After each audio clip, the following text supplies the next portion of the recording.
بسم اللہ الرحمن الرحیم۔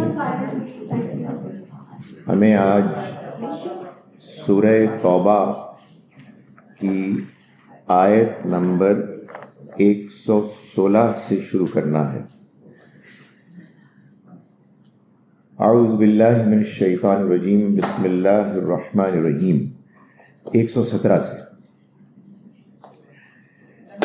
لقد تاب اللہ علی النبی والمہاجرین والانصار الذین اتبعوہ فی ساعۃ العسرہ من بعد ما کاد یزیغ قلوب فریق منہم ثم تاب علیہم انہ بہم رؤوف الرحیم۔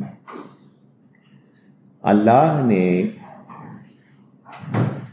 نظر عنایت فرمائی نبی پر اور ان کے مہاجرین ساتھیوں پر اور انصار پر، ان لوگوں پر اتبعوہ جنہوں نے ان کی پیروی کی، ان کا ساتھ دیا، فی ساعۃ العسرہ تنگی کے مشکل کے وقت میں، من بعد ما کاد یزیغ اس کے بعد کے قریب ہو گیا تھا کہ ٹیڑھے ہو جائیں، قلوب فریق منہم ان میں سے بعض لوگوں کے دل، ثم تاب علیہم پھر اس نے ان پر عنایت فرمائی، انہ بہم رؤوف الرحیم یقیناً وہ یعنی اللہ ان کے بارے میں مہربان ہے، رحم فرمانے والا ہے۔ سورہ توبہ قرآن مجید کی سورتوں کے دوسرے گروپ کی چوتھی اور آخری سورہ ہے۔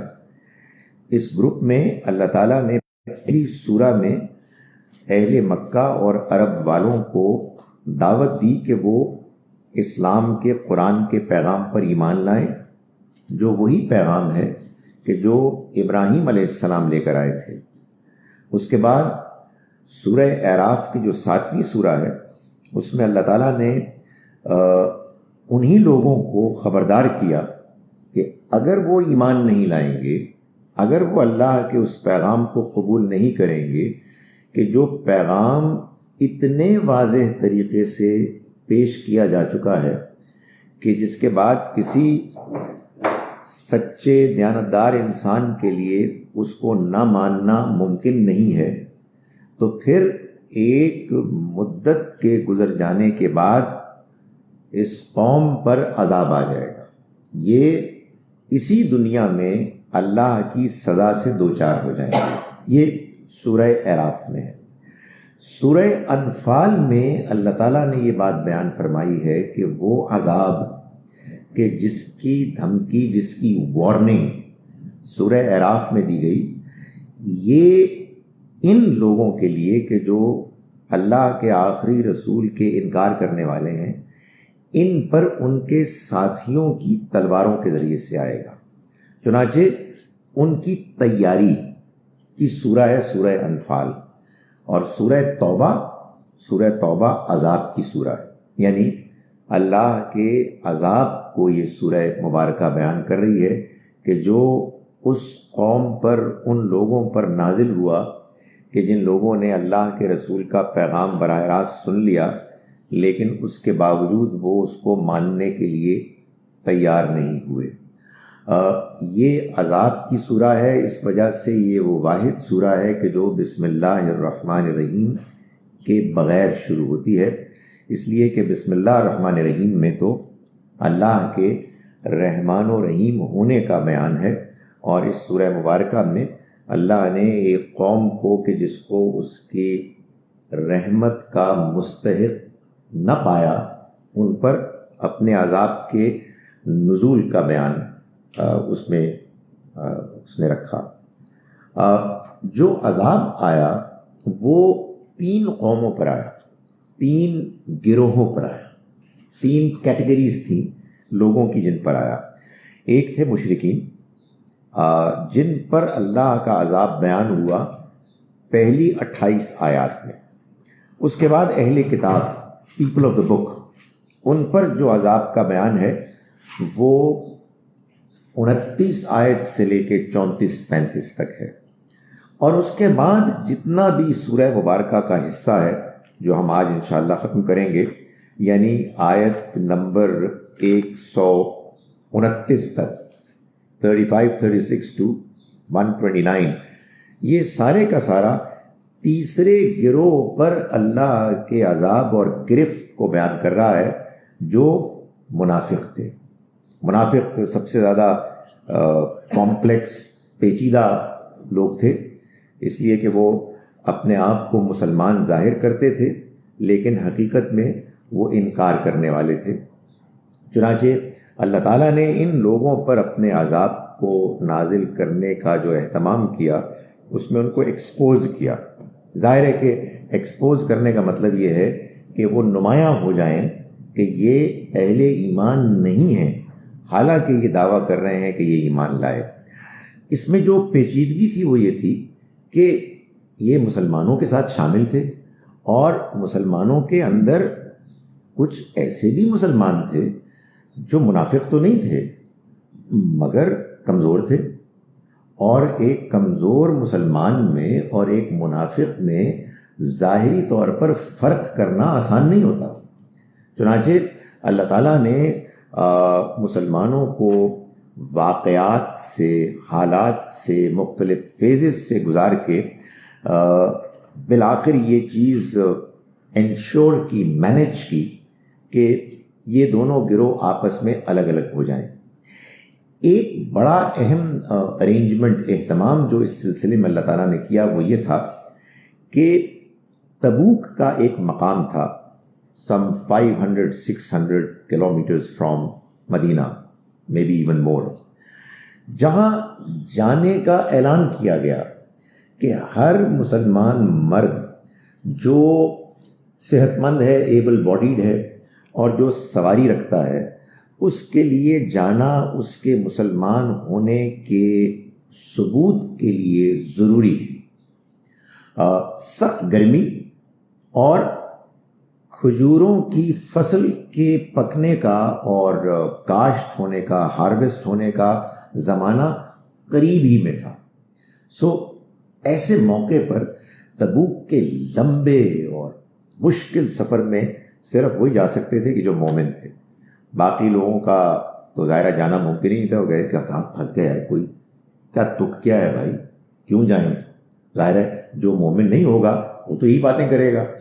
تو اللہ تعالیٰ نے اس بات کو ایسے اپنے پلان میں ڈیزائن کیا، مگر ہوا یہ کہ بعض اچھے لوگ بھی، چند اچھے لوگ بھی نہیں گئے، حالانکہ منافق نہیں تھے بلکہ وہ مومن تھے، کمزور تھے، کسی امیڈیٹ ٹیمپٹیشن یا کمزوری کی وجہ سے انہوں نے بھی جانے میں شمولیت اختیار نہیں کی۔ تو ابھی ان کا ذکر آئے گا۔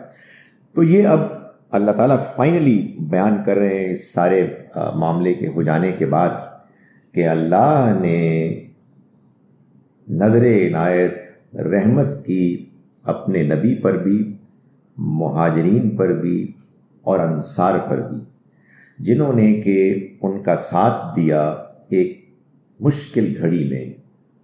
یعنی یہ بڑا ایک مشکل مرحلہ تھا کہ خدا تعالیٰ کا فیصلہ کہ وہ کسی قوم پر اپنا عذاب نازل کر رہا ہے، یہ فیصلہ انسانوں کے ذریعے سے امپلیمنٹ ہو۔ اس میں مختلف مراحل آئے، مشکلات آئیں، تکالیف آئیں، لیکن اللہ تعالیٰ اس بات کو بیان فرما رہے ہیں، اس کی گواہی دے رہے ہیں کہ مہاجرین اور انصار کے ایک بڑے گروہ نے اس ایکسپیکٹیشن کو پورا کیا جو اللہ تعالیٰ نے ان سے توقع کی تھی، اور انہوں نے اپنے رویے کو تمام تر مشکلات کے باوجود فی ساعۃ العسرہ، مشکل کی گھڑی میں وہ قائم رہے۔ من بعد ما کاد یزیغ قلوب قریب منہم، اس کے بعد کہ ان میں سے بعض لوگ ان کے دل ٹیڑھے ہونے کے قریب تھے۔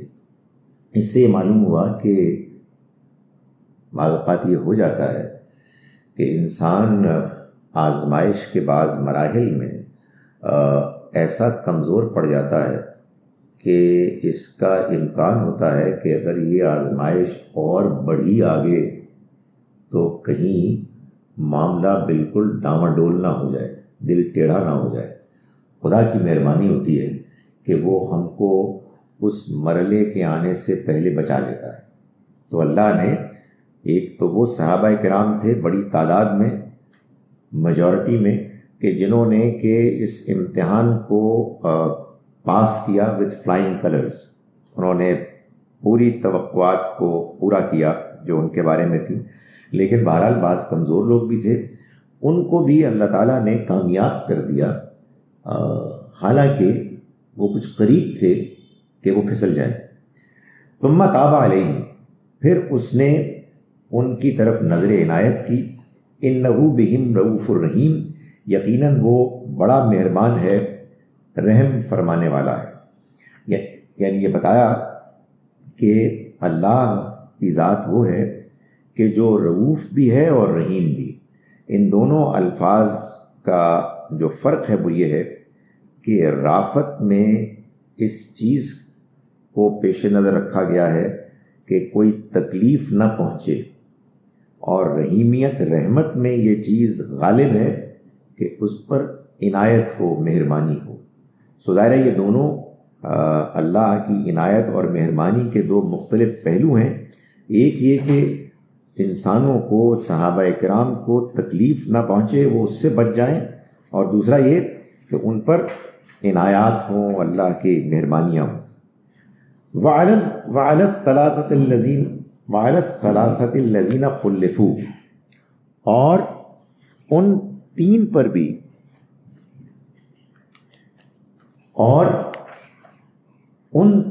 بھی، الذين خلفوا، کہ جن کا معاملہ ڈیلے کر دیا گیا تھا، وہی جن کا میں نے بھی آپ کے سامنے ذکر کیا کہ تین صحابی ایسے تھے کہ جن کو تمام دوسرے صحابہ کی طرح یہ ہدایت تھی، یہ حکم تھا کہ وہ بھی جائیں گے تبوک کے میدان میں، تبوک کے مقام پر، اور وہ بھی اسی طرح سے مسلمانوں کے اس لمبے سفر میں ان کو جوائن کریں گے، مگر وہ نہ جا سکے۔ وہ تھے تو مومن، اس لیے جب ان کو یہ احساس ہوا کہ وہ نہیں جا سکے اور قافلہ جا چکا ہے، اور اب اگرچہ کہ ان کو احساس ہو گیا تھا مگر ان کو جوائن کرنا ان کے لیے ممکن نہیں تھا، تو وہ پچھتائے، شرمندہ ہوئے، مگر بات ہاتھ سے نکل چکی تھی، سو اب کچھ نہیں ہو سکتا تھا، وہ ان کو جوائن نہیں کر سکتے تھے۔ تو پھر یہ ہوا کہ ان کے بارے میں یہ فیصلہ ہوا کہ یہ چونکہ نہیں گئے اور انہوں نے ایک بڑے حکم کو، ایک ایکسپیکٹیشن کو اگنور کیا، تو ان کا سوشل بوائیکاٹ کر دیا گیا۔ یہ فیصلہ ہوا کہ ان سے کوئی نہیں ملے گا، nobody is going to talk to them۔ تینوں اپنے گھر میں محدود ہو گئے۔ حد یہ ہے کہ ان کے بیوی بچے بھی ان سے نہیں ملتے تھے۔ یہ ان کا معاشرتی مقاطعہ، یعنی سوشل ان کے ساتھ جو بوائیکاٹ تھا، یہ کہتے ہیں کہ اٹ لاسٹڈ فار 50 days، 50 دن تک وہ اسی طرح سے بالکل تنہا رہے اور ان سے کوئی بھی نہیں مل سکتا تھا۔ حتیٰ اذا ضاقت علیہم الارض، یہاں تک کہ جب ان کے اوپر زمین تنگ ہو گئی، بما رحبت، اس کے وسعت کے باوجود، زمین وسیع تھی، لوگ موجود تھے، مگر ان کے لیے زمین تنگ ہو گئی۔ یہ ایک بڑا اچھا ایکسپریشن ہے اس بات کو بیان کرنے کے لیے کہ بعض اوقات بعض لوگوں کو مشکلات ہوتی ہیں، حالانکہ وہ دیکھ رہے ہوتے ہیں کہ دنیا تو ٹھیک جا رہی ہے, ایوری تھنگ از فائن, کوئی بظاہر لوگوں کو پرابلم نہیں ہے, مگر ہمارے ساتھ پرابلم ہے. سو ان کی صورتحال ایسی بن گئی کہ ان کے لیے زمین تنگ ہو گئی, حالانکہ وہ وسیع تھی, سب لوگ آ جا رہے تھے, اپنے معاملات کر رہے تھے.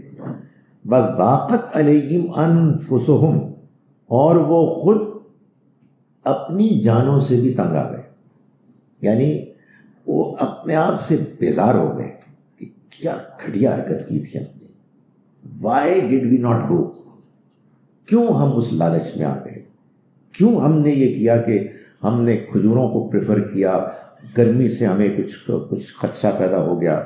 سو وہ جو انسان کے اندر ایک پچھتاوا ہوتا ہے, اس پچھتاوے کو وہ لیول پر پہنچ گیا کہ جہاں انہوں نے اپنے بارے میں بھی یہ سوچنا شروع کیا کہ یار کتنی بڑی برائی کی ہے.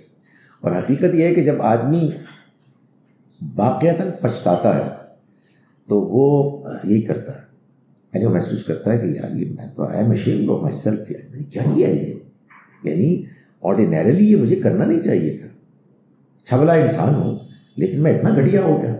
سو وہ ان کے اندر یہ چیز پیدا ہونی شروع ہو گئی. وَظَنُّوا أَلَّا مَلْجَأَ مِنَ اللَّهِ إِلَّا إِلَيْهِ, اور انہوں نے یہ خیال کرنا شروع کر دیا کہ اللہ کے سوا کوئی پناہ کی جگہ نہیں ہے. یعنی اگر اللہ کے غضب سے, اس کے غصے سے کوئی پناہ کی جگہ ڈھونڈنی ہے تو وہ کوئی نہیں ہے سوائے خود اللہ کے پاس. یعنی اللہ سے بھاگ کے کہاں جائیں گے, اللہ ناراض ہے, تو اب وہ اگر ناراض ہے تو اس کی ناراضی سے بچنے کے لیے کہاں جائیں گے, کسی غار میں جائیں گے, کسی پہاڑ میں جائیں گے, نہیں, اسی کے پاس جائیں گے.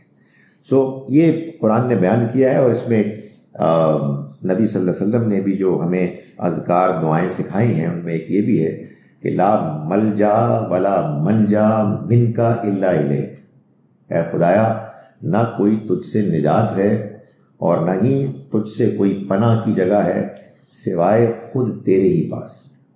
سو اگر تو ہم سے ناراض ہے, تو ہم سے بیزار ہے, تو ہمیں بتا ہم جائیں تو جائیں کہاں, ہم تو کہیں اور جا بھی نہیں سکتے, ہم تو تیرے ہی پاس واپس آئیں گے. انالوجی کے لیے یہ بات صحیح بتائی جاتی ہے, ایسی جیسے کہ کوئی ماں اپنے بچے کو مارے, وہ روئے اور پھر اس کے بعد اسی سے چمٹ جائے کہ بھائی اب میں کہاں جاؤں. سو ان کے اوپر یہ کیفیت طاری ہو گئی. ثم تاب اللہ علیہم, تو اللہ نے ان پر نظر عنایت کی, لیتوبوا, کہ وہ توبہ کریں. ان اللہ هو التواب الرحیم, یقیناً اللہ بہت توبہ قبول کرنے والا, رحم کرنے والا ہے. یہ جو الفاظ ہیں یہ بڑے بڑے امپورٹنٹ ہیں کہ ثم تاب علیہم, پھر اللہ نے ان پر نظر عنایت کی, لیتوبوا, کہ وہ توبہ کریں.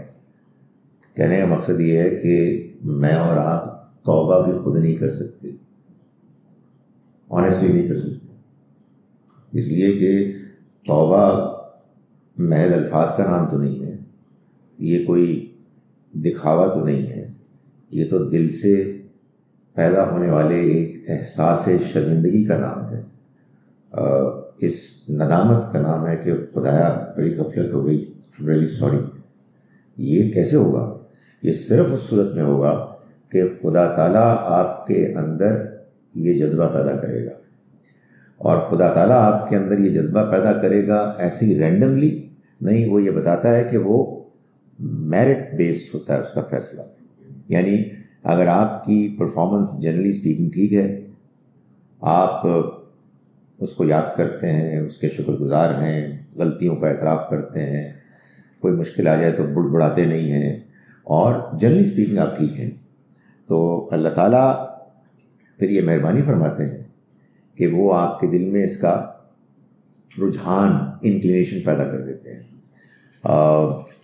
قرآن مجید میں ایک جگہ اللہ تعالیٰ نے فرمایا ہے کہ دیکھو یہ جو قرآن ہے نا, یہ ایک یاد دہانی ہے, جو چاہے اس یاد دہانی سے فائدہ اٹھائے.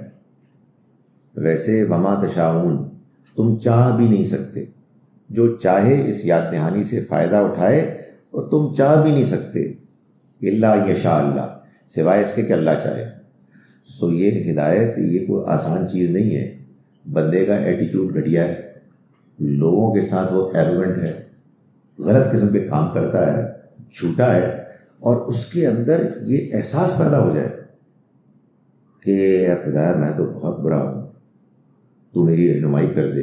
نہیں پیدا ہو سکتا سوائے اس کے کہ بندہ اپنا ایٹیٹیوڈ ٹھیک کرے اور خدا کے سامنے اس بات کو ثابت کرے کہ آئی deserve it, I deserve those feelings. کیونکہ وہ فیلنگس خود نہیں پیدا ہو سکتی. آپ کبھی خیال کریں، کبھی خیال آتا ہے اللہ معاف کرے، اللہ معاف کرے کہ صبح بندہ اٹھے اذان کے ٹائم پہ اور لیٹر کہے کہ یار you know what I am not interested. خدا کے واسطے آپ کیا کر سکتے ہیں؟ کچھ نہیں کر سکتے.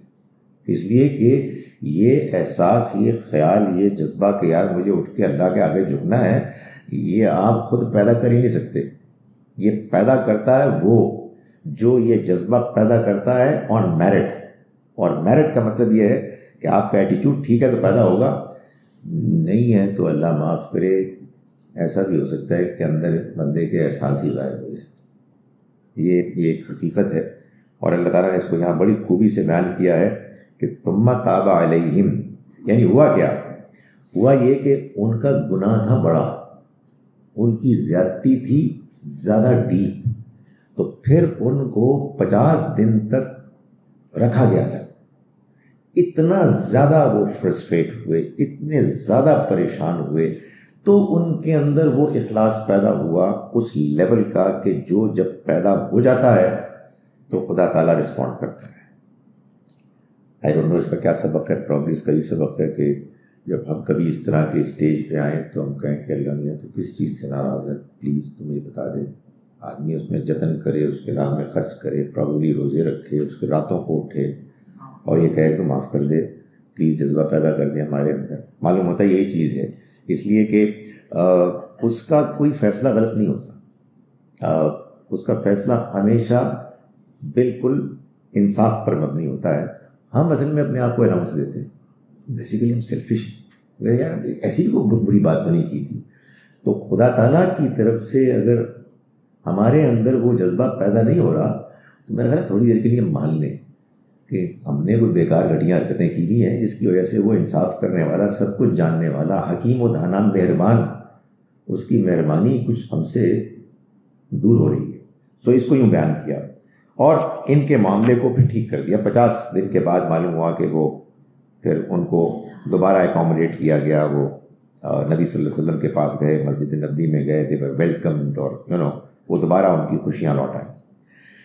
یا ایھا الذین آمنوا اتقوا اللہ وکونوا مع الصادقین. ایمان والو اللہ کا تقوی اختیار کرو اور سچے لوگوں کے ساتھ رہو. یعنی یہ جو تم سے اب غلطیاں ہو گئی تھیں، یہ اب ایسا نہ ہو کہ تم دوبارہ کرنا شروع کر دو، تم سچوں کے ساتھ رہو. یہ 2 باتیں بتائی گئی ہیں. ایک تو اتقوا اللہ، اللہ کا تقوی اختیار کرو. یہ اصل میں اندر کی چیز ہے کہ اندر انسان کے احساس ہو کہ مجھے حدود کے اندر رہنا ہے اور نہیں، میں نے یہ کام نہیں کرنا. یہ میرے سامنے ٹیمپٹیشن آئی ہے but I am not going to do it. حدود کے اندر میں رہوں گا. لیکن یہ کیسے پیدا ہوگا؟ تو خارج میں اللہ تعالیٰ نے فرمایا کہ اس کا طریقہ یہ ہے کہ اچھے لوگوں کے ساتھ رہو، سچوں کے ساتھ رہو. بھائی اگر جھوٹوں کے ساتھ رہو گے، دغا بازوں کے ساتھ رہو گے، عیاشی کرنے والوں کے ساتھ رہو گے، تو تمہارے اندر تقویٰ کیسے رہے گا؟ پھر ڈونٹ بلیم گاڈ کہ اگر آپ کے اندر جذبہ نہیں پیدا ہو رہا کہ آپ سارے فضول کام کرنے والے لوگوں کے ساتھ آپ کی دوستیاں ہیں اور آپ انہی کے ساتھ ٹائم پاس کر رہے ہیں. ٹھیک ہے، آدمی کے رشتہ دار بھی ہوتے ہیں، ہمسائے بھی ہوتے ہیں، یار دوست بھی ہوتے ہیں جن کے ساتھ کچھ نہ کچھ آدمی وقت گزارتا ہے. لیکن وہ وقت کے جو آدمی دل کے ساتھ گزارتا ہے، خود بائی چوائس گزارتا ہے، وہ تو آدمی کو انہی کے ساتھ ہونا چاہیے کہ جو سچے اور اچھے لوگ ہیں. تو فرمایا کہ یہ طریقہ اختیار کرو. ما کان لأہل المدینة ومن حولهم من الأعراب ان يتخلفوا.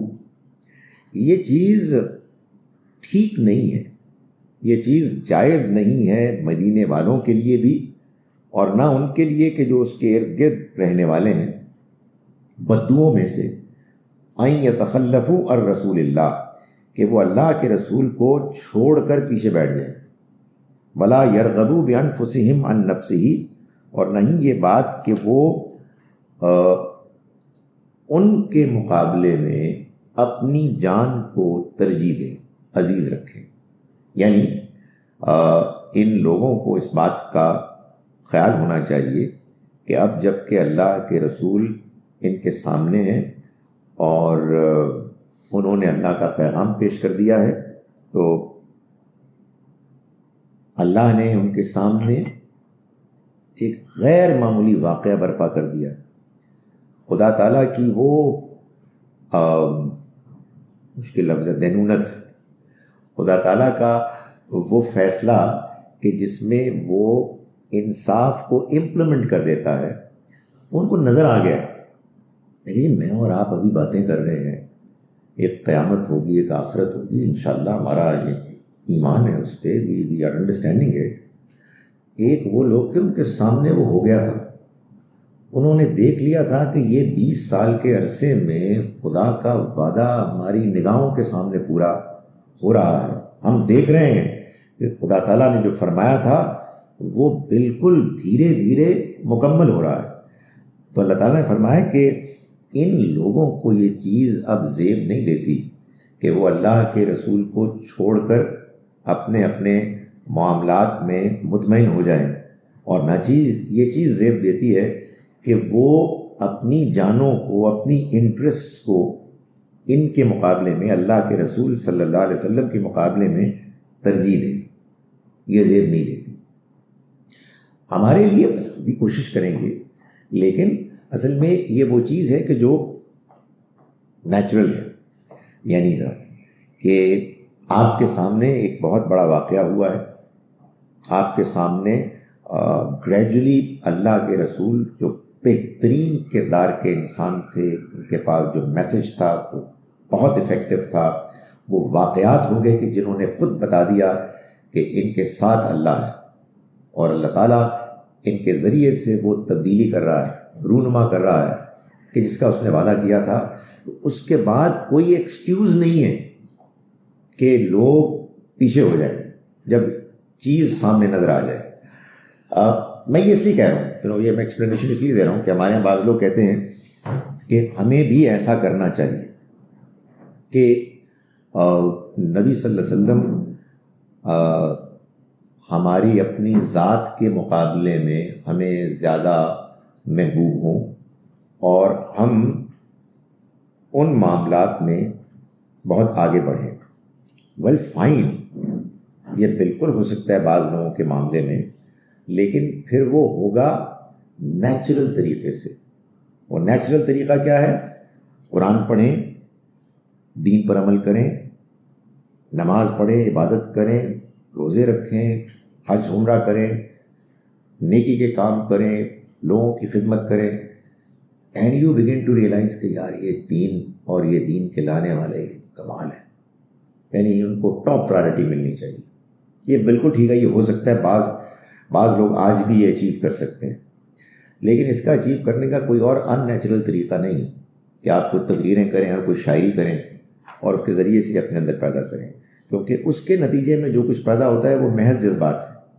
یہاں جو بات بیان کی جا رہی ہے وہ یہ ہے کہ اللہ نے اپنے رسول صلی اللہ علیہ وسلم کے ذریعے سے وہ تبدیلی دھیرے دھیرے ایسے رونما کی کہ لوگوں کو وہ اپنے سامنے نظر آنی شروع ہو گئی، اور اللہ تعالیٰ نے ان کو بتایا کہ یہ دیکھو اب تمہارے لیے یہ تم کو زیب نہیں دیتا کہ تم ان کو چھوڑ کے اپنے معاملات میں پھنسے رہو اور اپنی ذات کو ان کے مقابلے میں ترجیح دو.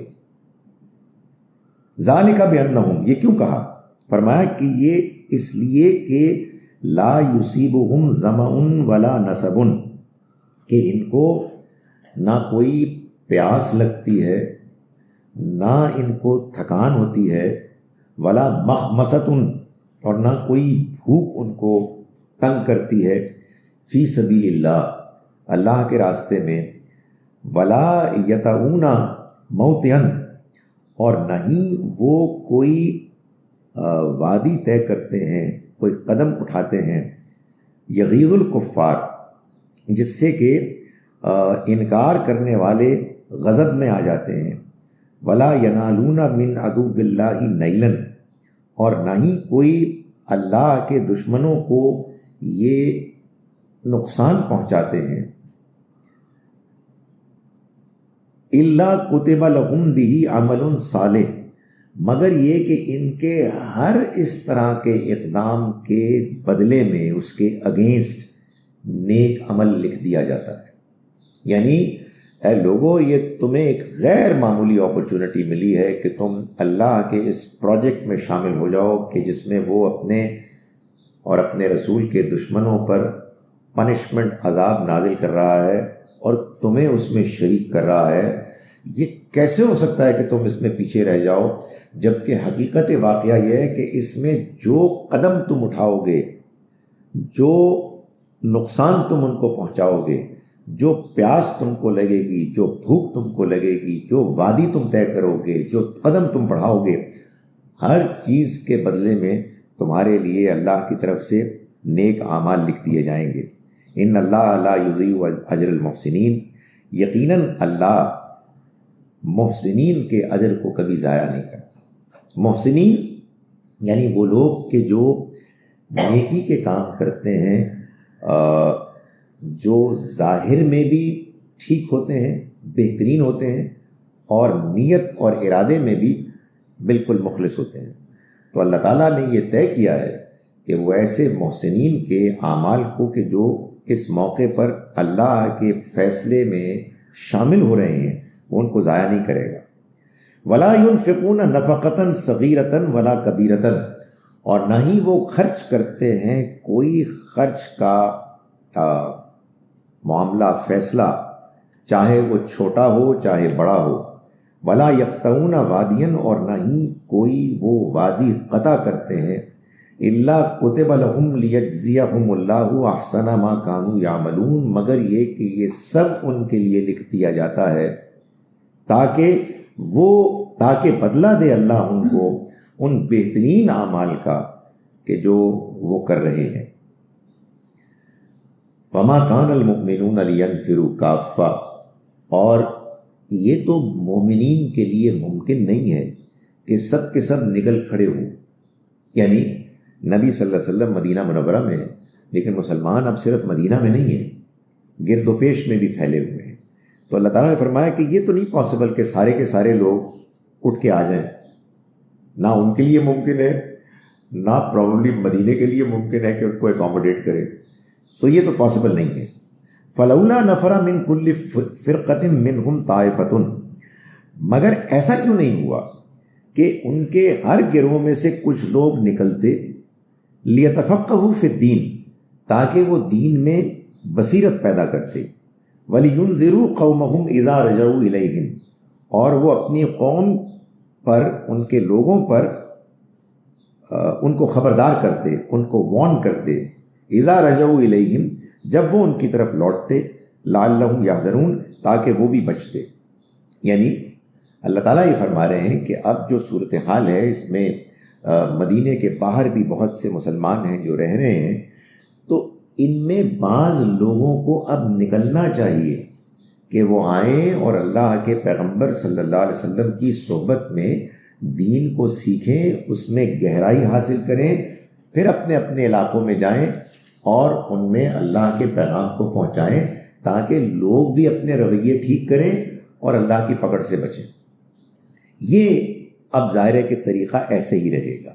یعنی اب چونکہ کوئی اور پیغمبر نہیں آئیں گے، اس لیے کچھ لوگ ہوں گے جو تمام دوسرے کام چھوڑ کر، جیسے اور لوگ اور فیلڈز میں، پروفیشنز میں اسپیشلائز کرتے ہیں، کچھ لوگ دین کو اسپیشلائز کریں گے، اس میں وہ گہرائی حاصل کریں گے. لیتفقہوا فی الدین،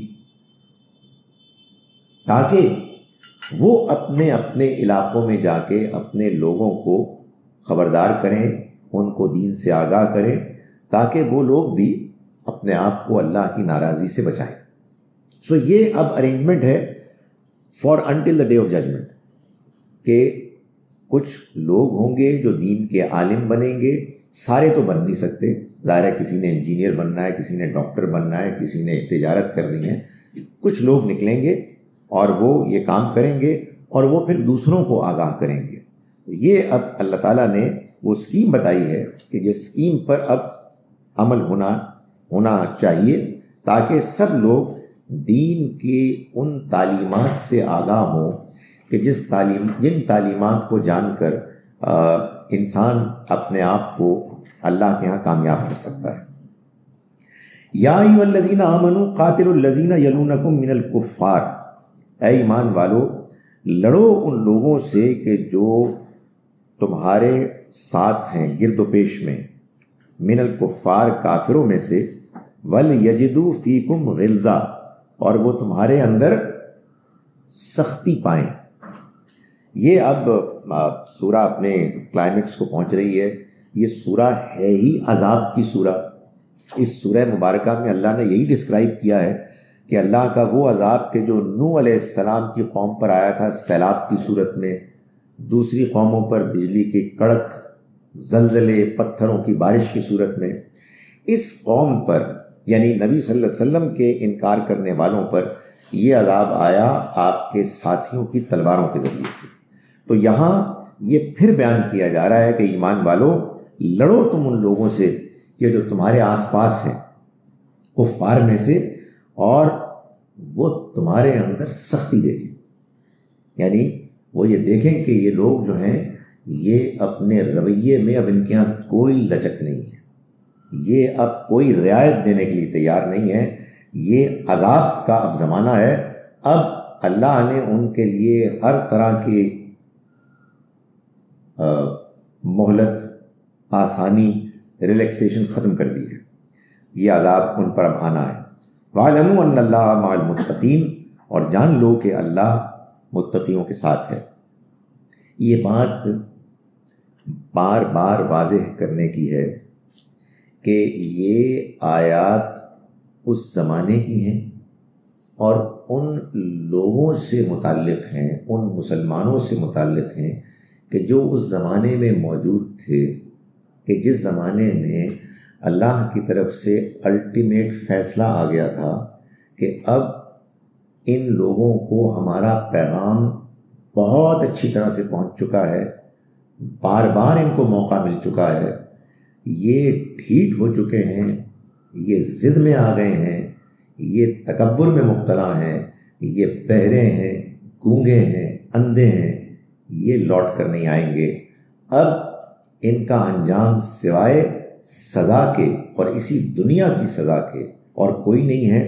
جو سزا یہاں سے شروع ہوگی قبر تک جائے گی اور پھر قیامت تک جائے گی اور وہاں سے آگے بڑھے گی، اس لیے کہ انہوں نے اتنا بڑا جرم کیا ہے۔ ان ہدایات کا کوئی تعلق کسی اور زمانے سے نہیں ہے اور نہ ہی ہو سکتا ہے۔ قرآن کا بیشتر حصہ نبی صلی اللہ علیہ وسلم اور آپ کے ساتھیوں کو لوگوں کو دعوت دینے کی تلقین پر مشتمل ہے، حکمت کے ساتھ، نرمی کے ساتھ، اچھے اخلاق کے ساتھ۔ وہ دعوت کہ جو جب نبی صلی اللہ علیہ وسلم نے دی اور اس کے نتیجے میں بات واضح ہو گئی تو کچھ لوگوں نے اس کا انکار ایسے کیا کہ وہ بات کو سمجھنے اور جاننے کے لیے آمادہ ہی نہیں ہوئے، تو ان پر اللہ کی طرف سے عذاب کا فیصلہ نافذ ہو گیا۔ چونکہ قرآن مجید اس پورے نبی صلی اللہ علیہ وسلم کے پروفیٹک مشن کو از اول تا آخر بیان کرتا ہے، اس لیے یہ عذاب کی آیات بھی بیان ہو رہی ہیں۔ قرآن پورے کا پورا اللہ کے رسول صلی اللہ علیہ وسلم کی سرگزشت انذار ہے۔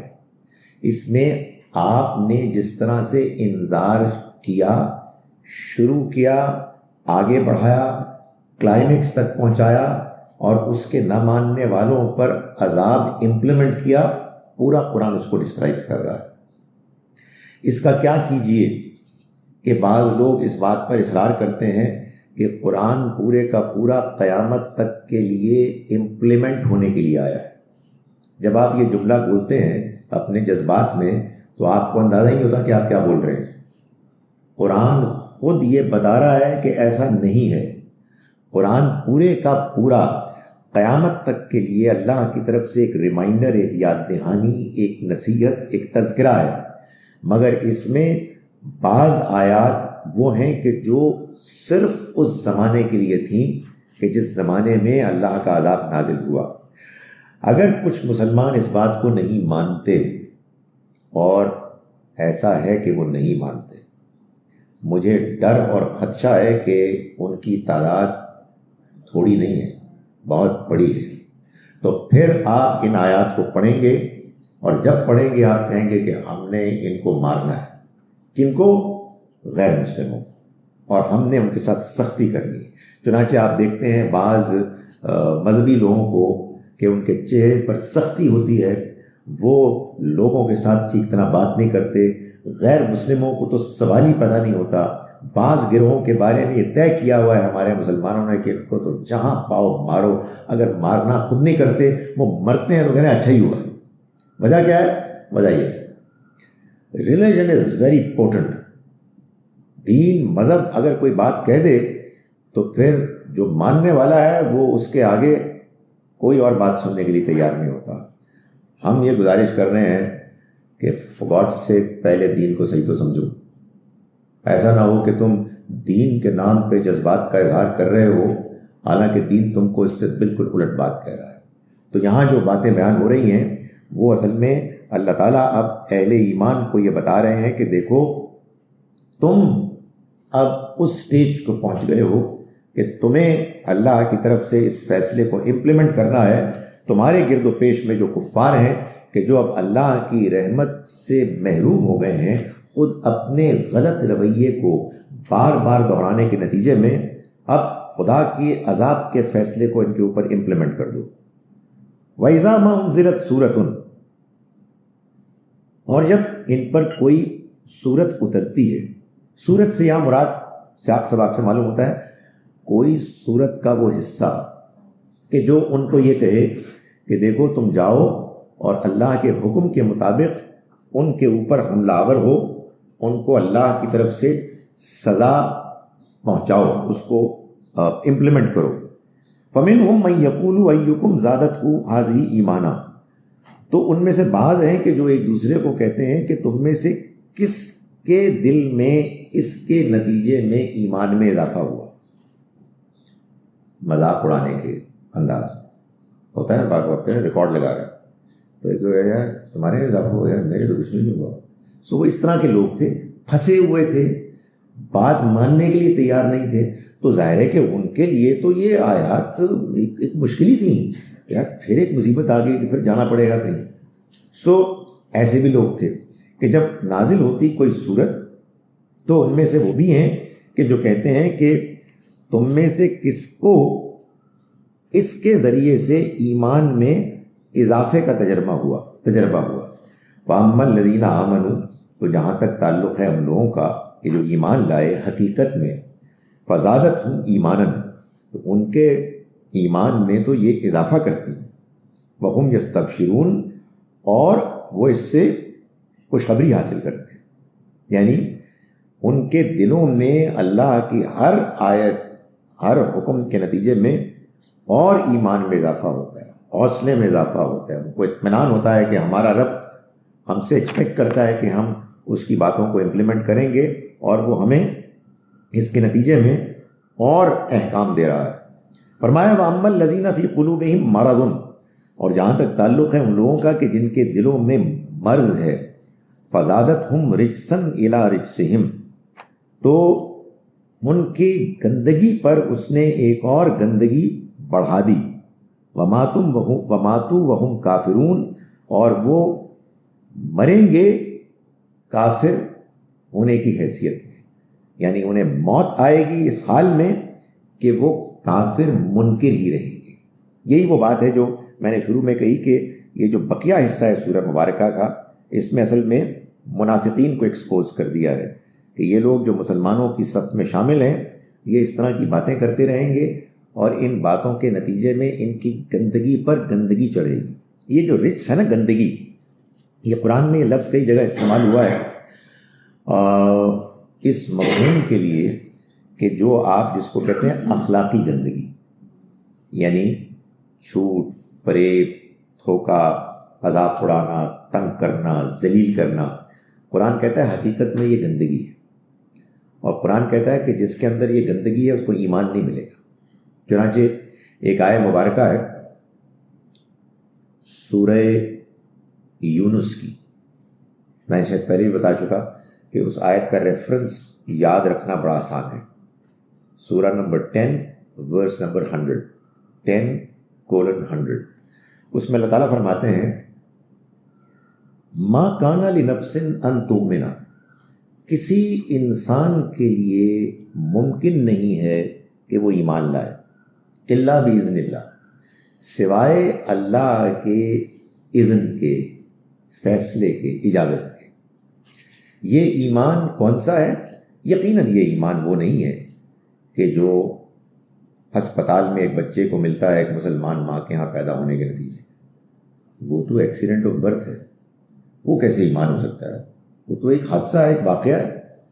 یہ ایمان ہے حقیقی ایمان، ریئل فیتھ، کہ جس کے نتیجے میں آدمی اپنے اندر سے کنونسڈ ہوتا ہے، while if not 100% وہ کنوکشن کی طرف جا رہا ہوتا ہے، it's making a lot of sense, اور مجھے اس پر اطمینان ہو رہا ہے۔ تو اللہ تعالیٰ فرماتے ہیں یہ ایمان نہیں ملتا۔ ابھی میں نے بتایا توبہ نہیں آدمی کر سکتا، یہ وہی والی بات ہے کہ کسی شخص کو ایمان مل ہی نہیں سکتا سوائے اللہ کی مرضی کے۔ دوسرا حصہ آیت کا کہتا ہے وَيَجْعَلُ الرِّجْسَ عَلَى الَّذِينَ لَا يَعْقِلُونَ، اور وہ یعنی اللہ گندگی پھیلا دیتا ہے، یہی رجس، ان لوگوں کے آگے جو عقل سے کام نہیں لیتے، صحیح طرح سے اپنی عقل کو استعمال نہیں کرتے، اور نفرت، حسد، جھوٹ، تعصب، اس طرح کے جذبات اور اس طرح کی کیفیات ان کے اوپر غالب ہوتی جو گندگی ہے، اور یہ عقل کو استعمال نہ کرنے کی وجہ سے پیدا ہوتی ہے۔ تو جب وہ ان کے اوپر چھا جاتی ہے تو پھر وہ ایمان سے محروم ہو جاتے ہیں۔ تو یہاں اسی کو بیان کیا گیا کہ جہاں تک تعلق ہے ان لوگوں کا کہ جن کے دلوں میں مرض ہے، یعنی وہ منافق ہیں، وہ حسد کے مرض میں مبتلا ہیں، تو وہ اضافہ کرتا ہے ان میں گندگی پر مزید گندگی کا، اور وہ مرتے ہیں، انہیں موت آتی ہے اس حال میں کہ وہ انکار کرنے والے ہوتے ہیں۔ اولا یرون، کیا یہ لوگ نہیں دیکھتے، انہم یفتنون، کہ یہ لوگ آزمائش میں مبتلا کیے جاتے ہیں، فی کل عام، ہر سال، مرتن او مرتین، ایک مرتبہ یا دو مرتبہ، ثم لا یتوبون، وہ پھر بھی توبہ نہیں کرتے، ولا هم یذکرون، اور نہ ہی یاد دہانی حاصل کرتے ہیں۔ معلوم ہوتا ہے کہ اللہ تعالیٰ نے یہ اسپیشل معاملہ اس زمانے کے لوگوں کے لیے تو کیا تھا کہ وہ سال میں ایک دو مرتبہ ان کے لیے ایسی آزمائشیں برپا کرتا کہ جس کے بعد ان کے لیے اگر وہ بات کو سمجھنا چاہتے تو ایمان لانا ممکن ہو جاتا۔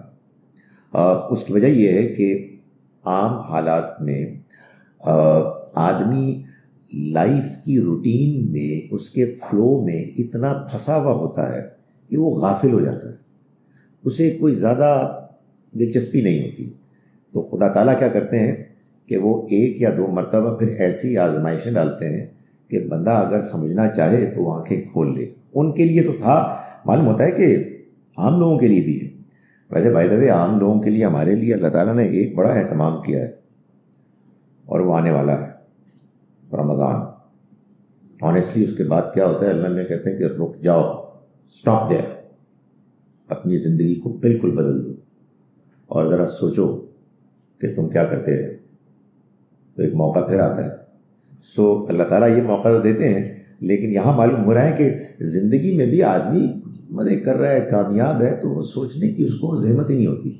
لیکن اللہ تعالیٰ فرماتے ہیں کہ ہم ان کو آزماتے ہیں کہ سال میں ایک مرتبہ دو مرتبہ، لیکن اس کے باوجود یہ توبہ نہیں کرتے اور نہ ہی نصیحت حاصل کرتے ہیں۔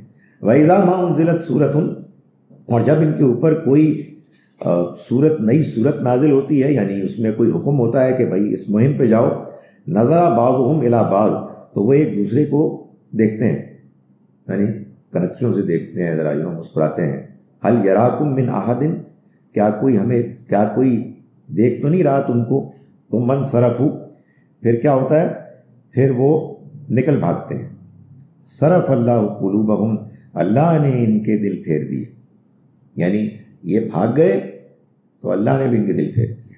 یہ وہی بات ہے جو قرآن مجید میں ایک جگہ اور فرمایا گیا کہ فلما زاغوا ازاغ اللہ قلوبہم، جب وہ ٹیڑھے ہو گئے تو اللہ نے ان کے دل ٹیڑھے کر دیے.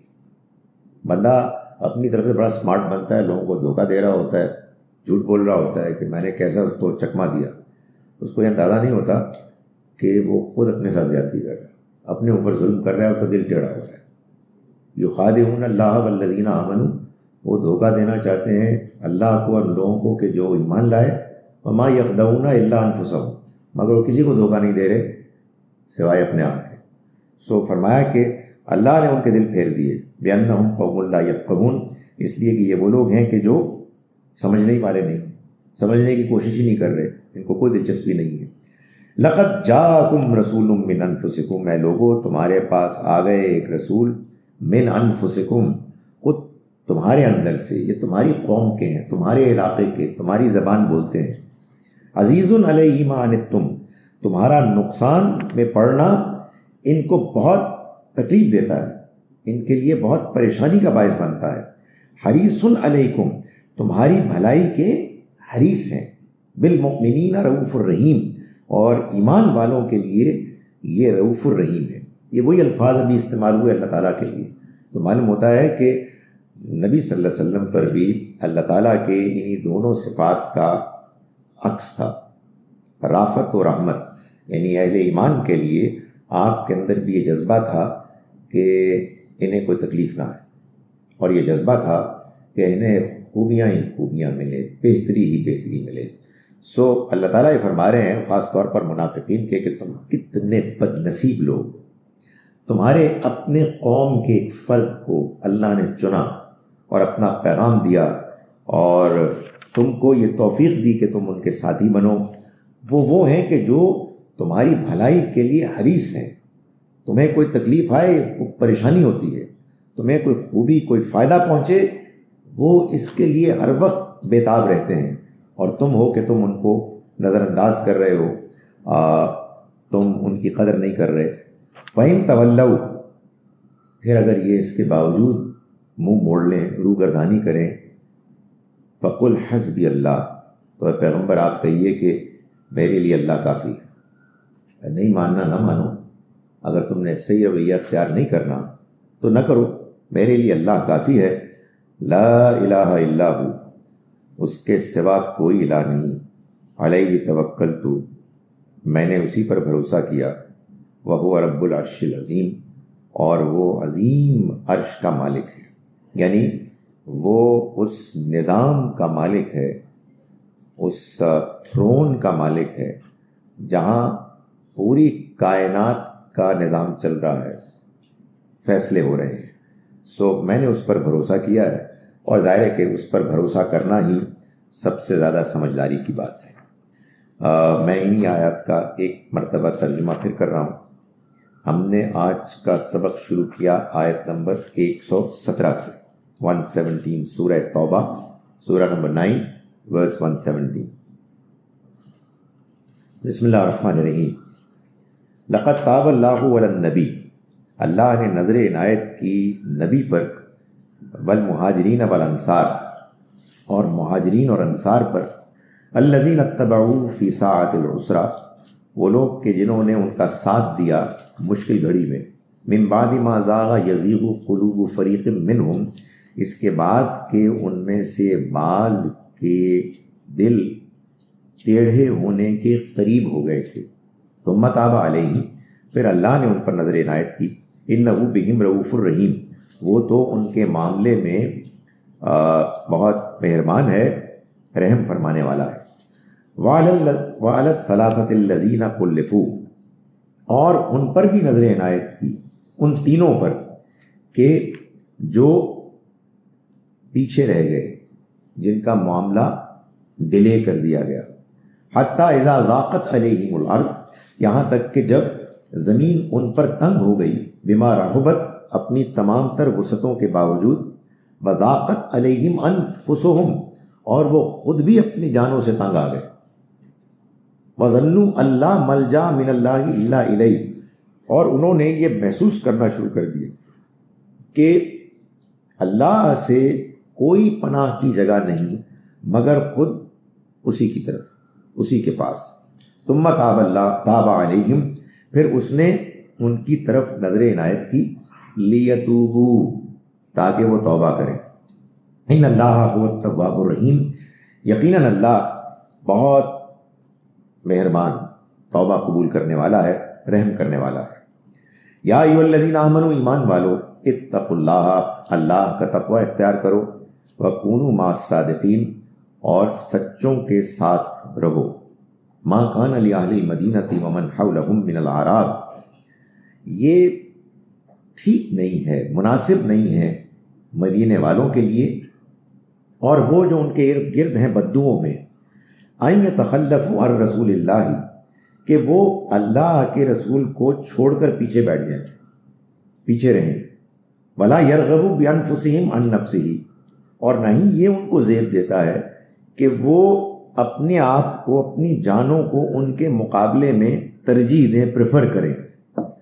ذالک بانہم لا یصیبہم ظمأ ولا نصب، یہ اس وجہ سے ہے کہ ان لوگوں کو نہیں پہنچتی نہ کوئی پیاس، نہ کوئی تھکان، ولا مخمصۃ، اور نہ کوئی بھوک، فی سبیل اللہ، اللہ کے راستے میں، ولا یطؤون موطئا، اور نہ ہی یغیظ الکفار، اور نہ ہی یہ کفار کے لیے کوئی قدم اٹھاتے ہیں ان کو نقصان پہنچانے کے لیے، ولا ینالون من عدو نیلا، اور نہ ہی وہ ان کو کوئی چرکا ان کے اوپر امپلیمنٹ کرتے ہیں، انفلکٹ کرتے ہیں، الا کتب لہم من بہ عمل صالح، مگر یہ کہ ان سب کے بدلے میں ان کے لیے نیک اعمال لکھ دیے جاتے ہیں۔ ان اللہ لا یضیع اجر المحسنین، یقیناً اللہ بہترین رویہ اختیار کرنے والوں کے اجر کو ضائع نہیں کرے گا۔ ولا ينفقون نفقة صغیرة ولا کبیرة، اور نہ ہی وہ خرچ کرتے ہیں کوئی انفاق کا معاملہ، چاہے وہ چھوٹا ہو چاہے بڑا، ولا یقطعون وادیا، اور نہ ہی کوئی وہ وادی قطع کرتے ہیں، اس میں ٹریول کرتے ہیں، الا کتب لہم، سوائے اس کے کہ ان کے لیے لکھ دیا جاتا ہے، لیجزیہم اللہ احسن ما عملوا، احسن ما کانوا یعملون، تاکہ ان کو اللہ بدلہ دے بہترین ان اعمال کا کہ جو وہ کرتے ہیں۔ وما کان المؤمنون لینفروا کافہ، اور اہل ایمان کے لیے یہ ممکن نہیں ہے کہ وہ سارے کے سارے ہی نکل کھڑے ہوں۔ فلولا نفر من کل فرقۃ منہم طائفۃ، تو ایسا کیوں نہیں ہوتا کہ ان میں سے ایک گروہ نکلے، لیتفقہوا فی الدین، تاکہ وہ دین میں تفقہ پیدا کرے، وَلْيُنذِرُوا قَوْمَهُمْ إِذَا رَجَعُوا إِلَيْهِمْ، اور پھر وہ خبردار کرے اپنی قوم کو کہ جب وہ ان کی طرف لوٹیں، لَعَلَّهُمْ يَحْذَرُونَ، تاکہ وہ بھی بچیں۔ یا ایھا الذین آمنوا، ایمان والو، قاتلوا الذین یلونکم من الکفار، لڑو تم ان لوگوں سے کہ جو تمہارے گرد و پیش میں ہیں کافروں میں سے، وَلْيَجِدُوا فِيكُمْ غِلْظَةً، اور چاہیے کہ وہ تمہارے اندر سختی پائیں، وَاعْلَمُوا أَنَّ اللَّهَ مَعَ الْمُتَّقِينَ، اور جان لو کہ اللہ متقیوں کے ساتھ ہے۔ وَإِذَا مَا أُنزِلَتْ سُورَةٌ، اور جب کوئی سورت نازل ہوتی ہے، فَمِنْهُمْ مَنْ يَقُولُ أَيُّكُمْ زَادَتْهُ هَٰذِهِ إِيمَانًا، تو وہ کہتے ہیں کہ پوچھتے ہیں کہ تم میں سے کون ہے کہ جس کے ایمان میں اس نے اضافہ کیا۔ فَأَمَّا الَّذِينَ آمَنُوا، تو جہاں تک تعلق ہے ان کا کہ جو واقعی ایمان والے ہیں، زَادَتْهُمْ إِيمَانًا، وہ ان کے ایمان میں واقعی اضافہ کرتی ہے، وَهُمْ يَسْتَبْشِرُونَ، اور وہ اس سے خوشخبری حاصل کرتے ہیں۔ وَأَمَّا الَّذِينَ فِي قُلُوبِهِمْ مَرَضٌ، اور رہے وہ کہ جن کے دلوں میں بیماری ہے، فَزَادَتْهُمْ رِجْسًا إِلَىٰ رِجْسِهِمْ، تو وہ ان کی نجاست پر مزید نجاست اس نے بڑھا دی، وَمَاتُوا وَهُمْ كَافِرُونَ، اور وہ مریں گے انکار کرنے والوں کی شکل میں۔ اولا یرون، کیا یہ نہیں دیکھتے، انہم یفتنون فی کل عام مرۃ او مرتین، کہ یہ آزمائے جاتے ہیں ہر سال 1 یا 2 مرتبہ، ثم لا یتوبون، پھر بھی وہ توبہ نہیں کرتے، ولا ہم یذکرون، اور نہ ہی وہ یاد دہانی حاصل کرتے ہیں۔ وَإِذَا مَا أُنزِلَتْ سُورَةٌ، اور جب وہ نازل کی جاتی ہے، نازل ہوتی ہے کوئی سورت، نظر بعضهم إلى بعض، تو وہ ایک دوسرے کو دیکھتے ہیں، هل يراكم من أحد ثم انصرفوا، کیا کوئی تم کو دیکھ تو نہیں رہا، ثم انصرفوا، پھر وہ بھاگ نکلتے ہیں، صرف اللہ قلوبہم، اللہ ان کے دل پھیر دیا، اللہ نے ان کے دل پھیر دیے، بأنہم قوم لا یفقہون، اس لیے کہ وہ ایسے لوگ ہیں کہ جو سمجھنے کا نام نہیں لیتے۔ لقد جاءکم رسول من انفسکم، اے لوگوں تمہارے پاس آ گئے ایک رسول جو خود تمہارے اندر ہی سے ہیں، عزیز علیہ ما عنتم، ان کو جو چیز تم کو تکلیف پہنچاتی ہے وہ ان کے اوپر بڑی شاق گزرتی ہے، حریص علیکم، اور وہ تمہاری بہتری کے لیے بہت حریص ہیں، بالمؤمنین رؤوف الرحیم، اہل ایمان کے معاملے میں وہ شفقت ہیں اور سرتسر رحمت ہیں۔ فَإِن تَوَلَّوْا، پھر اگر انہوں نے منہ موڑ لیا، فَقُلْ حَسْبِيَ اللَّهُ، تو آپ کہیے کہ میرے لیے اللہ کافی ہے، لا الہ الا ہو، نہیں ہے کوئی الہ معبود سوائے اس کے، علیہ توکلت، اسی پر میں نے بھروسہ کیا، وَهُوَ رَبُّ الْعَرْشِ الْعَظِيمِ، اور وہ عظیم عرش کا مالک ہے۔ اقول قولی ھذا واستغفر اللہ لی ولکم۔ اس کے ساتھ ہماری بڑے عرصے بعد سورہ توبہ مکمل ہوگی الحمدللہ۔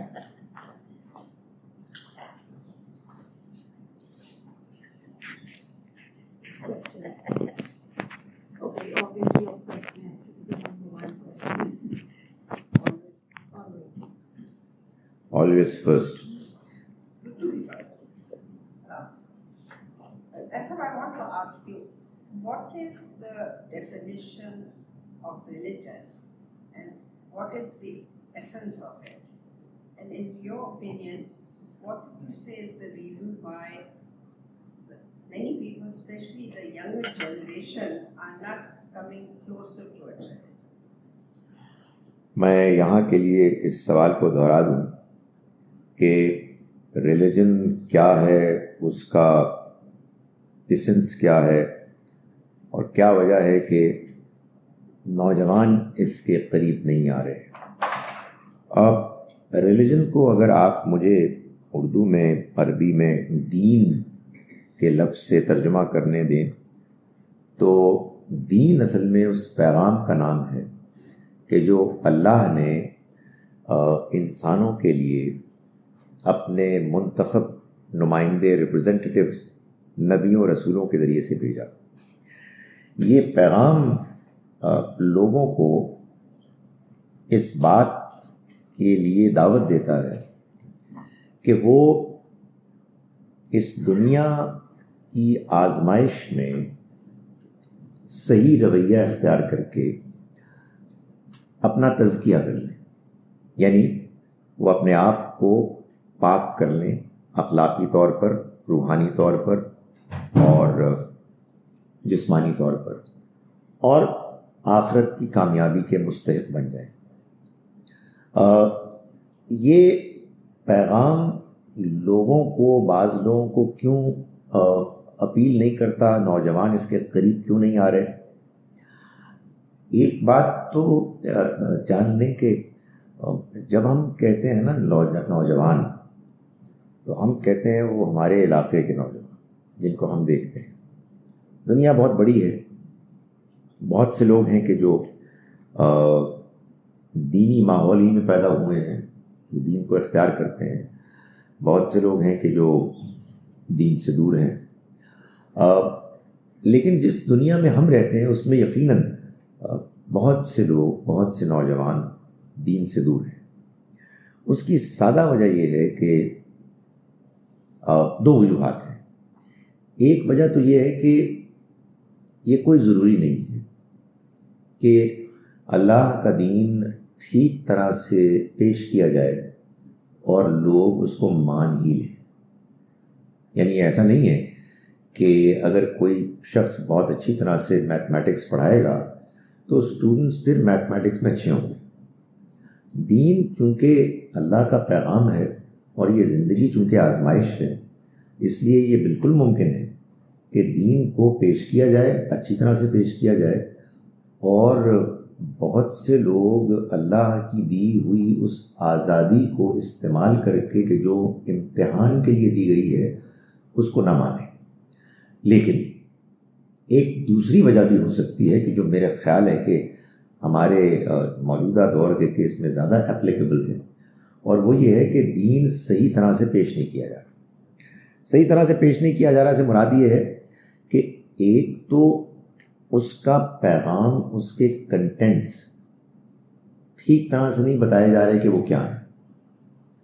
نہایت ہمہ گیر گھپلا ہے، یہ بھی دین ہے وہ بھی دین ہے. مجھے تو صبح و شام مسلمانوں کو یہ بتانا پڑتا ہے کہ بھائیوں اور بہنوں، دین صرف وہ ہے کہ جو محمد صلی اللہ علیہ وسلم لے کے آئے، اور کوئی دین ہے ہی نہیں. یعنی یہ مسلمانوں کو بتانا پڑتا ہے اس لیے کہ مسلمان یہ نہیں جانتے. پھر اس میں بھی جو حضور نے دین ہم کو دیا ہے وہ اونٹ پر سواری نہیں ہے، وہ آپ کا لباس نہیں ہے، وہ کھجور کھانا نہیں ہے، وغیرہ وغیرہ. وہ دین ہے کہ جو آپ نے دین کی حیثیت سے دیا ہے. یہاں بھی قبلہ ہے. تو آپ سوچئے کہ مثال کے طور پر اگر کچھ لوگ دین کو اس طرح سے پیش کر رہے ہیں کہ وہ جو درختوں سے کٹی ہوئی مسواک ہے اس سے دانت مانجنا یہ دین ہے اور یہ ایک اعلیٰ عمل ہے، تو ظاہر ہے کہ ایک مشکل چیز ہے کہ لوگ بہت سے اس کو مانیں.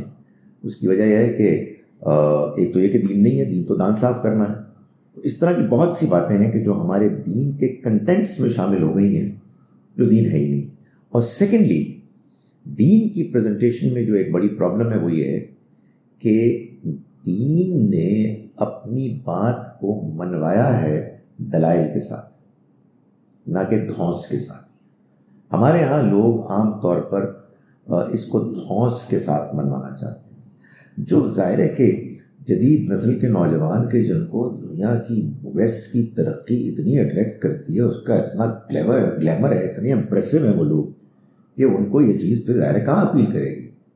اور تیسری جو پرابلم ہے اس میں وہ یہ ہے کہ دین پیش کرنے والے میرے جیسے لوگ ہیں جن کا کردار ہی بہت ہی فضول ہے، افسوسناک ہے. سو آبویسلی ایک بندہ پہلی دفعہ سنا ہے تو یہ اور آپ کہہ رہی ہیں کہ میں نے اسی لیے پیش کیا. وہ یہ میری بات سمجھ گئی ہے کہ میں نے جملہ اس لیے بولا کہ آپ کہ نہیں ڈاکٹر صاحب نہیں آپ یہ بات نہ کریں. نہیں، یہ حقیقت ہے کہ آنیسٹلی یعنی آپ یہ دیکھیں کہ اللہ تعالیٰ قرآن مجید میں جو بات بار بار کہہ رہے ہیں تمہارے پیغمبر دیکھیں تم نے کیسے کتنا عظیم ان کا کردار ہے. سو کہنے کا مقصد یہ ہے کہ پریزنٹیشن میں بڑی پرابلم ہے.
دیکھیں بات یہ ہے کہ جب تو اللہ کے رسول صلی اللہ علیہ وسلم خود بنفس نفیس موجود تھے تو دین کیا ہے اور کیا نہیں ہے بالکل واضح تھا.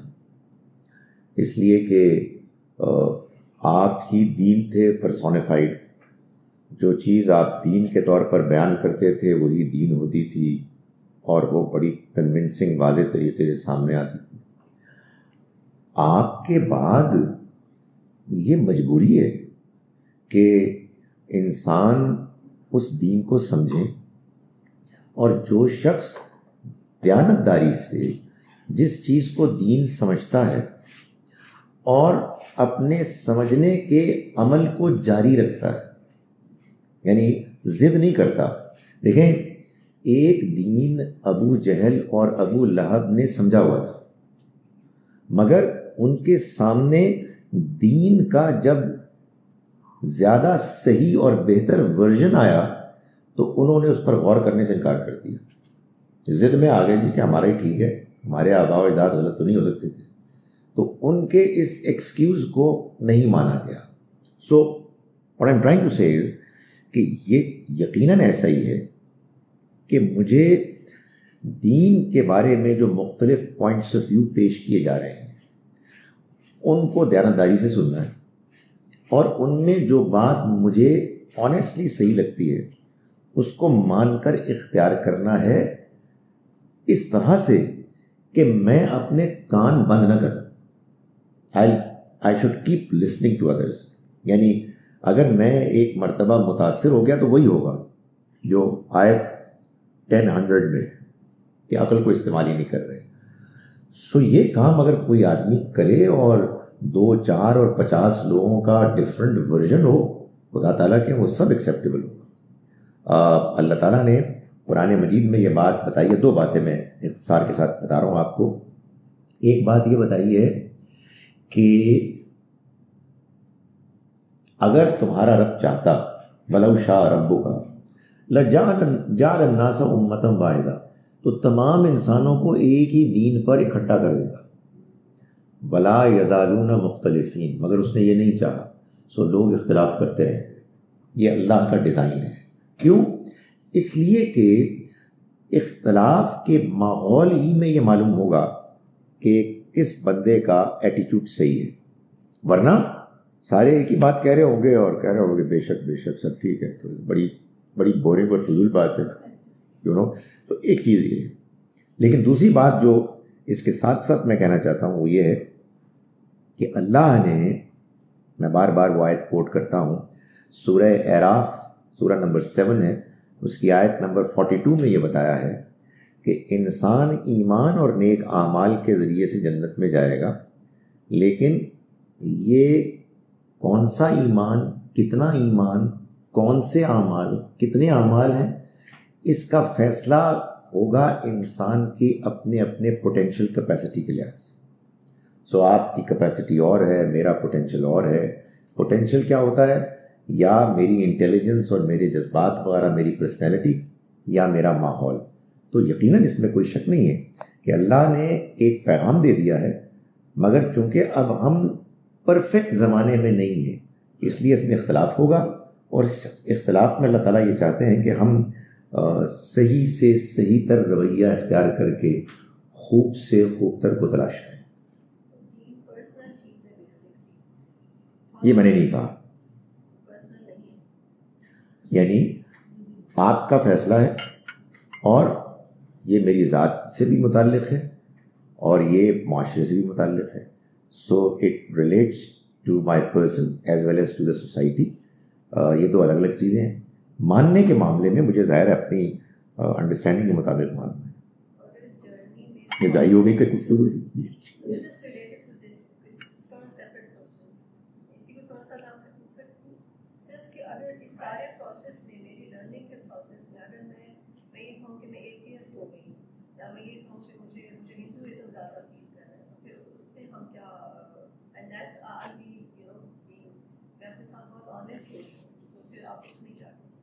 وہ آپ کی آنیسٹی کو قیامت کے روز اللہ تعالیٰ اسٹیبلش کرے گا.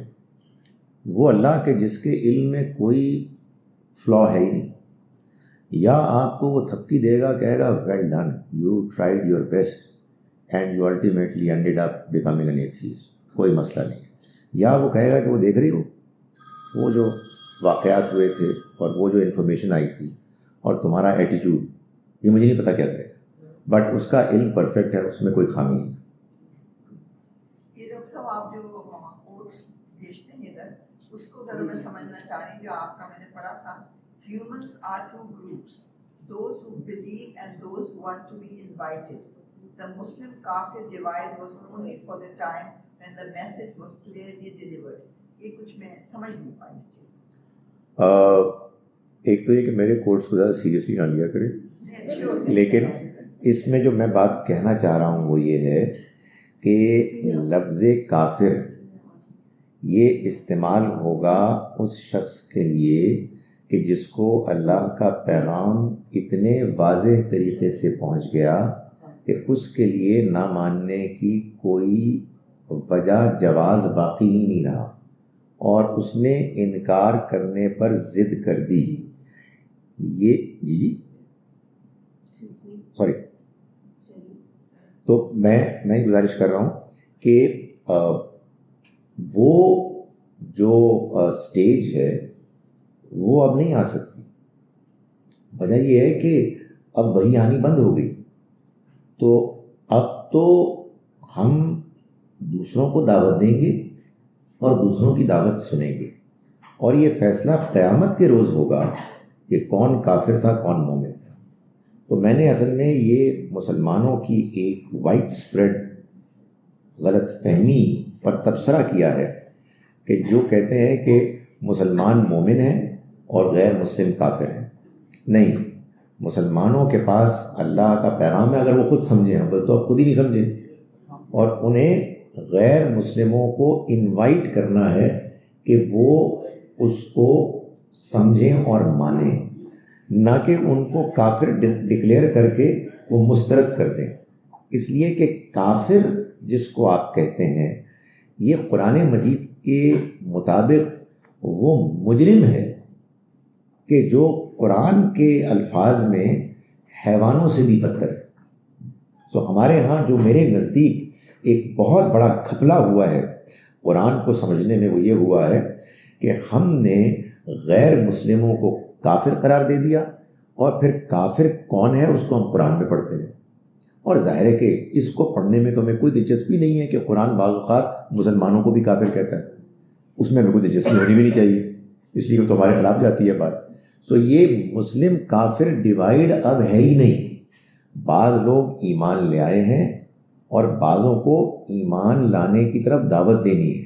میں یہ نہیں کہہ رہا کہ کافر اب نہیں ہے, مگر ہمارے پاس کوئی بیسس ہی نہیں ہے کہ ہم اسٹیبلش کریں کہ مسلمانوں کے اندر کافر کون ہے اور مسلمانوں کے باہر کون ہے. قرآن مجید نے غیر مسلموں میں سے بعض کی بے انتہا تعریف کی ہے. قرآن کوئی سیلف کنٹرڈکٹری کتاب تو نہیں ہے نا کہ ادھر کچھ بات کرتا ہے ادھر کچھ بات کرتا ہے. تو اگر سارے غیر مسلم کافر ہوتے تو پھر سورہ آل عمران سورہ نمبر 3 کی آیت نمبر 113 سے لے کے 115 تک اللہ تعالیٰ بعض نان مسلم اہل کتاب کی لیوش تعریف نہ کرتا. تو یہ میں نے اس غلط فہمی کو دور کرنے کی کوشش کی. لیکن ہم لوگ اہل کتاب کو تو کافر نہیں کہتے نا, ہم لوگ اہل کتاب کو تو ہم خود بھی مانتے ہیں کہ they are believers in their own books.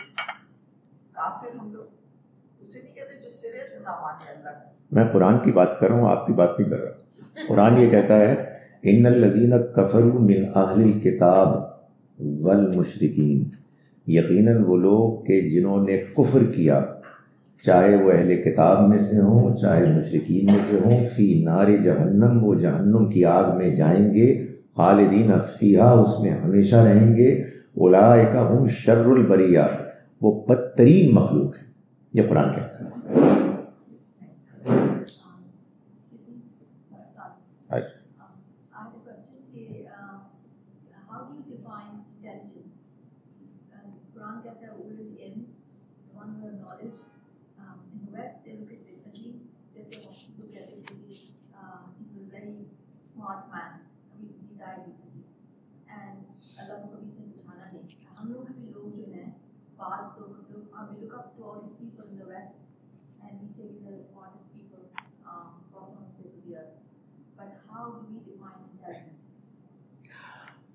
دیکھیں, as far as my understanding goes, میرا خیال ہے کہ قرآن does not mention the word intelligence. Quran says they use their intellect. Intellect can vary. Some people can be highly gifted in their intellect, others can be very ordinary like me.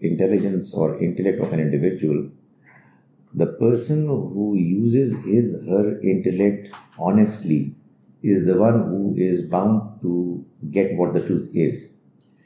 And the person who, no matter how sharp he or she might be, if the person is not interested in knowing the truth, the person is not going to get what the truth is. So it all depends on how honestly you use your intellect.